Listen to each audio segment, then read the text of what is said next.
We make lists, we check them twice, we deck the halls without really realizing the meaning of Christmas. We are to focus on comforting others and sharing the greatest gift of all. This is church. This is Jesus Christ, our Savior. So how did we get to doing all this gift giving at Christmas? We can put the blame on the Magi. They came from afar, following a star, to give gifts to the baby Jesus: gold, frankincense, and myrrh. My Christmas of 2001 was a very, very strange Christmas. My 16-year-old daughter that fall announced that she wasn't celebrating Christmas, and she didn't want any gifts. She showed me the verse in the Bible where it says, "Do not hold one day over the other," and that was the basis for her decision for no gifts. I understood entirely where she was coming from. The Christmas before had been very miserable. This was the last Christmas that her dad was with us. He had found fault with everything, he made everybody miserable, and 3 months later he moved out. So the following fall, as my brothers and I emailed each other with Christmas wishes of all our children, I said to them to please not buy anything for my 16-year-old daughter. Oh, they were outraged. And they wanted me to change her mind, but I held firm to her request because I did not want to relive that Christmas ever again. The fights had been over gifts, and she and I were deeply, deeply hurt. My 16-year-old was an avid reader of the Bible. Some children, when their parents separate, hide in rooms. She hid herself in the Bible, and she read it cover to cover 7 times that year.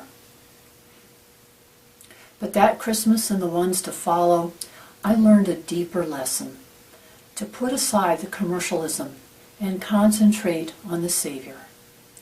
So the cloudy morning of Christmas 2001, I knelt down on the living room floor that Christmas morning with my older daughter, and we opened gifts that we had bought for each other, as well as the gifts that my brothers and other relatives had sent us. My daughter gave her dog, it was a Cocker Spaniel that used to be my mom's dog, but my mom died 3 years earlier. She gave her dog a chew bone that was wrapped in tissue paper. And as the dog merrily chewed through the wrapping paper to get to the Christmas gift, the house filled with nice smells of the turkey roasting in the oven. The following Christmases got a little better. I would buy gifts for my older daughter, and if I found something my younger one would like, I would buy it and just put it away. And then after Christmas, later on the winter or in the spring, I would put the gift unwrapped on her bed. This really worked much better for me because I am terrible at buying gifts. 5 years after this bad Christmas was a very pivotal year for me. When my husband left, I had adopted an older gentleman as my father. And I learned that summer that he was forced to abandon his house trailer, which had been condemned. I found out for the first time how desperate his financial situation was, because by September he was homeless. We moved his valuables into a storage shed on my property and put him up in a motel nearby that often houses homeless people.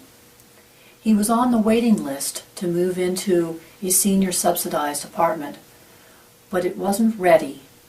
The apartment was still in construction, and they were hoping that it would be ready by October 1st. But as the end of September rolled around, the apartment wasn't ready. And I looked at this gentleman and I said, with the month that he had spent in the in the motel, he had paid for 1 week of the rent. I had paid for 1 week, and the church had paid for 2 weeks. But by the end of September, it was clear that he was not going to be able to move into this new apartment. and also that we couldn't keep asking the church for more money, because it too was struggling in that depression year. So we moved him into my living room, and there he was for the next 2 months until he had a heart attack. The apartment still wasn't ready. He had no immediate family, and so I became the person that worked with the hospital and then the nursing home to keep him in the nursing home the extra couple months until the apartment was ready. And then on December 22nd, we got permission to move him into this new apartment. And that day, got some friends to help move the furniture from the storage shed to the apartment. And also that fall, my older daughter decided to give up her apartment and move home. So as we moved his furniture out, we moved her furniture into the storage shed. Well, clearly all that fall, there was no time to do any shopping, and my entire family understood my situation. So Christmas Eve, after doing the media for my church, I came home and pulled out pieces of paper and wrote IOU notes and put them in Christmas boxes under the tree. The next morning, when my older daughter woke up and she went into the living room and she saw the tree, she saw all of these Christmas presents for her under the tree. And she said, "Mom, how did you manage?" But as she opened the boxes, she found the IOU notes, and there was everything on her list, all in IOU notes. So Christmas became Christmas again. The focus was on the family. The focus was to celebrate on the birth of the Savior. My youngest daughter has since worked through her aversion to Christmas. A young man softened her heart, and she would come home from college with wrapped gifts, and we had to open her gifts before we got anything to eat. So there's no worry for me for Christmas. I attend all the Christmas Eve services projecting the media for my church. And if I find gifts, that's fine. And if I don't find gifts, I still have the IOU notes I put in these boxes and put under the tree.